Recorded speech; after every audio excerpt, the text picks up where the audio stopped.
Salut à toutes, salut à tous et bienvenue dans cette nouvelle vidéo sur la chaîne. C'est mon avis, on se retrouve aujourd'hui pour un déballage de produits, un unboxing. Et comme vous le voyez aujourd'hui, on va déballer du Nubia.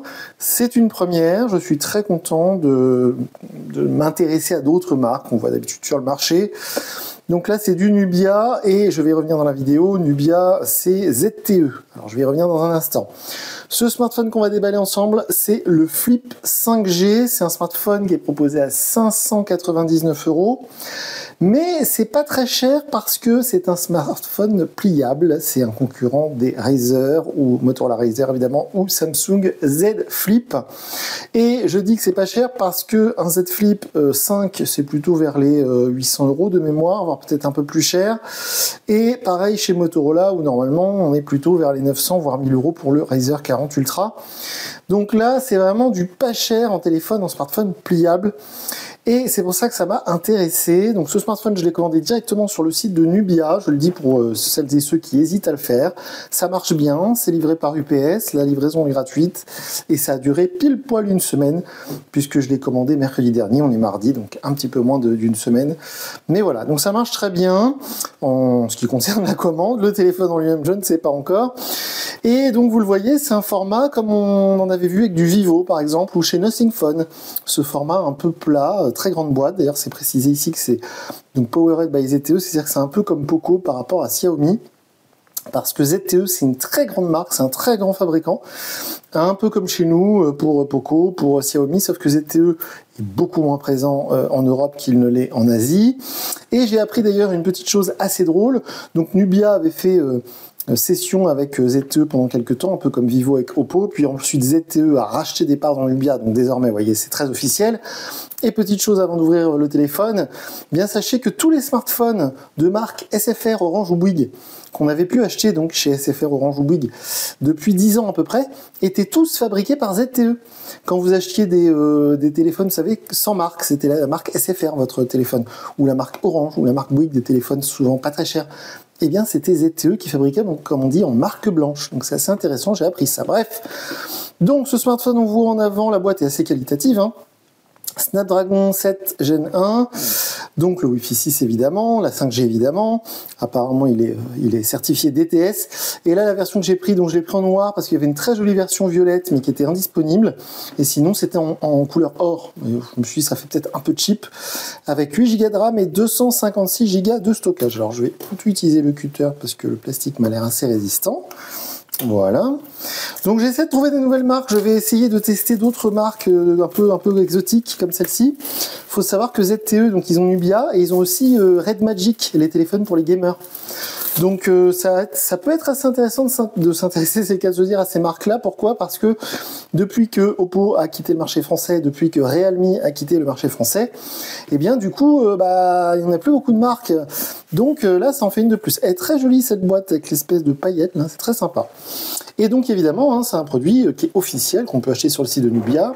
Donc le dépôt apparemment Nubia est en Pologne, parce que j'ai suivi le colis avec beaucoup d'attention. Mais donc tout ça, ça se passe dans l'Union européenne. Donc c'est pas comme si vous apportiez un téléphone sur AliExpress de Chine. Non, non, non, pas du tout. Là, c'est vraiment officiellement vendu en France. Alors, voyons voir. C'est très joliment présenté. Hein. Pour un téléphone à 599, c'est plutôt cool. On va mettre le téléphone de côté un instant. Comme ça, c'est drôle, on dirait un téléphone classique. On dirait pas qu'il se replie. C'est assez rigolo. La petite boîte en plastique ici. Qu'est-ce qu'on va avoir là-dedans? Alors ce qui est bien, c'est qu'au moins il y a vraiment une surprise, parce que maintenant sur les téléphones qu'on déballe, je sais généralement s'il va y avoir un chargeur, tout ça, mais là au moins c'est une vraie surprise. Donc il y a un adaptateur secteur, qui est logoté ZTE. Je suis désolé, j'ai les mains un peu abîmées, parce que j'ai fait beaucoup de bricolage sur ma voiture ces derniers jours, donc je me suis abîmé les mains de partout. Donc effectivement, logoté ZTE, et au niveau de la puissance, on est sur du 33 watts, ce qui est logique, parce que le téléphone prend jusqu'à 33 watts en recharge, et c'est un chargeur USB-C, donc je dirais que c'est un chargeur d'une valeur à peu près de 20 €. Donc c'est plutôt chouette. Il n'y a que ça dans la boîte. Ensuite, dans celle-ci, qu'est-ce qu'on a? On a le câble USB-C. Donc ça, c'est... voilà. Il est ici. Ensuite, là-dedans, je précise que je filme cette vidéo avec le Poco F6. Et ben on a plein de choses. On a l'outil SIM qui est assez original en forme de spirale. On a un énorme guide de démarrage rapide qui qui est vraiment très imposant. Et on a, ça va faire plaisir à beaucoup d'entre vous, une coque en 2 parties du coup. Hein. Ah, c'est chouette. Je trouve ça assez chouette qu'ils mettent en avant leur marque, qui n'est pas très connue hein, chez nous, hein, c'est peu de le dire.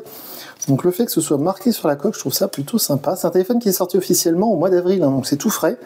Ça a 2 mois. Et je l'avais déjà vu passer sur des youtubeurs américains.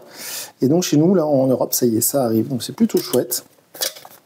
Donc le téléphone en lui-même. Alors on nous remet en avant l'écran AMOLED 120 Hz. 50 mégapixels évidemment pour le capteur photo. 4300 mAh de batterie. En 2 parties évidemment, c'est plutôt cool. 256 Go de stockage, alors eux comme d'habitude, hein, c'est la grande mode, je vous en parle souvent. Ils nous annoncent 20 Go de RAM, non, il y a 8 Go de RAM, plus 12 possibles sur la ROM. Mais n'importe qui ayant assemblé un ordinateur, c'est que la RAM est beaucoup plus rapide que le stockage, donc ça n'a pas vraiment d'intérêt. Bref, processeur Qualcomm Snapdragon 7 Gen 1, oui, pas mal, ok, à voir. Donc, on va enlever le petit plastique. Je suis content parce qu'on avait déballé, enfin on avait testé sur la chaîne uniquement des smartphones pliables de la marque Samsung ou Motorola. Et donc voilà un 3e acteur. Ah, c'est très joli. C'est comme la boîte. C'est le même rendu un peu pailleté. Ah, c'est très sympa. C'est très sympa. Oh, c'est très chouette. Donc l'écran externe, je ne sais pas si vous allez voir les bords. D'ailleurs, on le devinait un peu sur la boîte. Je ne sais pas si vous avez vu tout à l'heure. Ils ont dessiné un rond sur la boîte qui est censé rappeler le rond qui est ici. Et donc en fait, l'écran en lui-même est beaucoup plus petit, vous voyez, il y a une énorme bordure et le rond est circulaire, comme sur une montre. Donc je suis curieux de voir en quoi ça peut être utile, à voir. Donc le capteur principal, l'autre capteur, je ne sais plus si c'est du macro ou de l'ultra grand angle, je vérifierai de toute façon à ce téléphone bien évidemment. Je vais l'utiliser. Le bouton power qui est rouge, plutôt sympa, et qui donc fait lecteur d'empreinte. Le bouton du volume, le micro d'ambiance, donc c'est un châssis en aluminium, hein, on le voit, donc c'est assez, franchement c'est bien construit, c'est la première fois que je manipule un smartphone ZTE Nubia, donc je regarde ça avec attention. Donc ici le tiroir SIM, en dessous la prise USB-C, le haut-parleur et le micro principal. Je n'ai pas vu d'informations concernant comment dire, une certification Gorilla Glass, une protection, là je cherchais le mot Gorilla Glass. Donc, du coup, je ne suis pas sûr que l'écran extérieur ou l'écran intérieur soit protégé d'une manière ou d'une autre. Je sens qu'il y a une protection d'écran sur l'écran principal, mais sur les smartphones pliables, j'ai appris qu'il ne faut jamais enlever la protection qui est ici. Sinon, la dalle LCD, enfin OLED en l'occurrence, se retrouve à nu.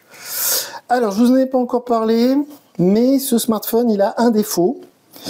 Bon, il doit en avoir d'autres, hein. Mais rien que quand on lit la fiche technique, il a même 2 défauts. Donc déjà, vous voyez que les bordures d'écran sont un peu épaisses en haut et en bas, comparé à un Samsung Galaxy Z Flip par exemple. Aussi, on est à plus de 200 grammes. D'habitude, les téléphones pliables sont beaucoup plus légers, que ce soit chez Motorola ou chez Samsung, sauf les Z Fold évidemment. Et aussi, on est sur Android 13. Donc ça, vous l'avez déjà vu, pour les plus connaisseurs d'entre vous, vous avez peut-être remarqué, rien qu'à la présentation de... Non, je ne veux pas de publicité sur mon fond d'écran. Daily Paper, blablabla, non. Ok, donc oui, c'est Android 13. Ça, je le ferai plus tard.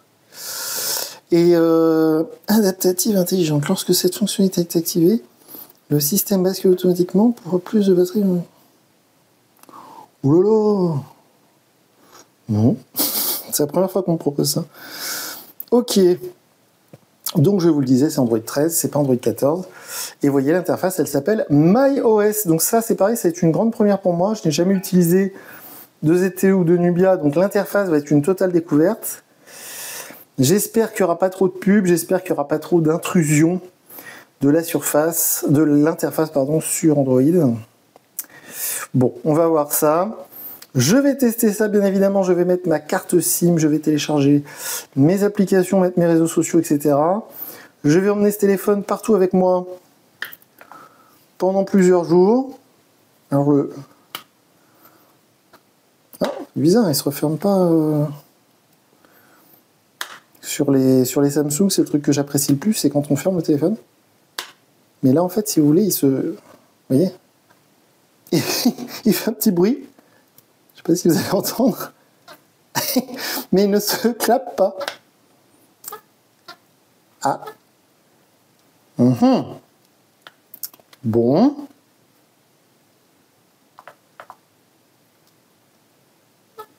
Oh là là. Bon. Eh ben écoutez, on va tester ça.